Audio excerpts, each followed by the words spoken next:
Сәлеметсіздер ме? Сегодня поговорим о правила аффиксы, ереже, правила, қосымша аффиксы.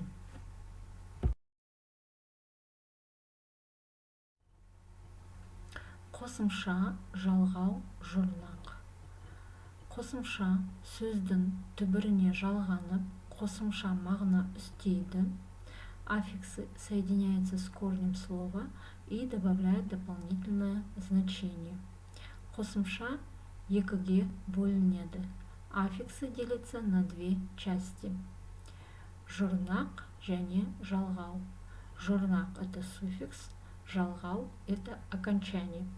Жұрнақ өзі жалғанған сөзден жаңа сөз тудыратын немесе сөзді түрлендіретін қосымша. Суффикс – это аффикс, который образует или изменяет слово, к которому добавляется. Мысалы, білім, біл, знай, это суффикс, білім, знание. Здесь слово знай изменился на слово знание, білім.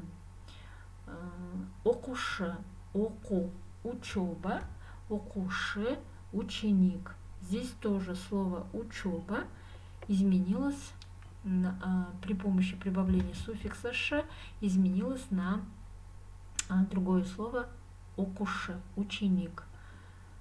Слово образует жалғау, сөздің мағынасын өзгертпей, сөзбен сөзді байланыстыратын, сөзге грамматикалық мағына үстейтін қосымша. Окончание – это аффикс, который, не меняя значение слова, соединяет их. То есть слово соединяет и дополняет грамматическое, дает значение словам.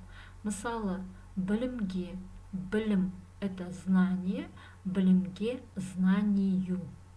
Здесь ге – это окончание септік жалғау, падежного окончания, бар септік. Оқушылар, оку, учеба, оқушы, ученик, оқушылар, лар – это окончание множественного числа, ученики, оқушылар.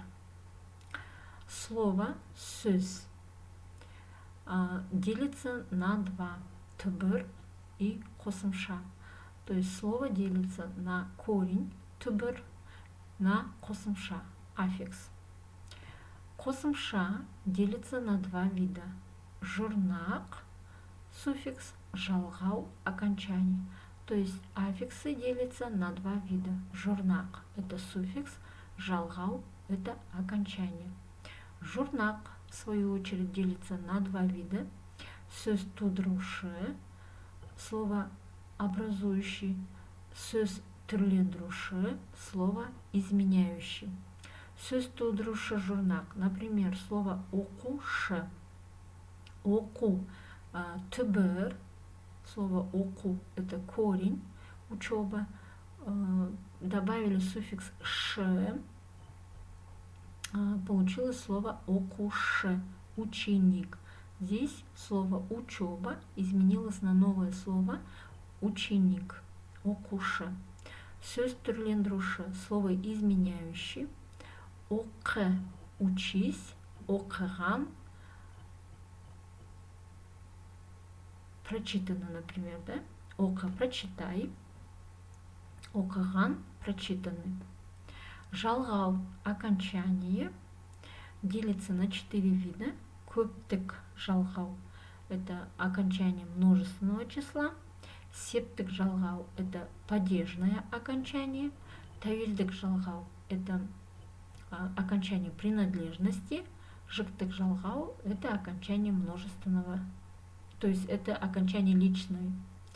Көптік жалғау, например, слово бала, ребенок, добавили окончание множественного числа лар, балалар, дети, бала, ребенок, балалар, дети.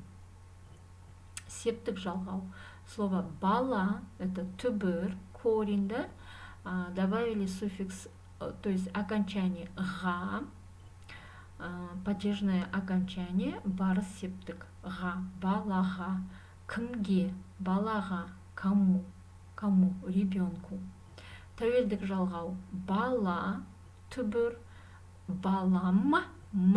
Тәуелдік жалғау менің балам, мой ребенок. Бала, ребенок, менің балам, мой ребенок. Жіктік жалғау окончание личное, бала, түбір, к этому слову добавили окончание мын, окончание личное, мен баламын, мын, ребенок, я ребенок.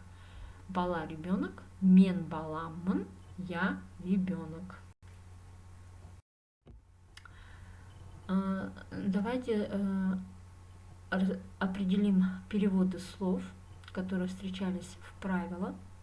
Сөз – перевод слова, түбір – корень, қосымша – аффикс, жұрнақ – суффикс, жалғау – окончание, сөз тудырушы – слово образующий, сөз түрлендіруші – слово изменяющий, көптік жалғау – множественное окончание, септік жалғау – падежное окончание, тәуелдік жалғау – окончание принадлежности, жіктік жалғау – личное окончание.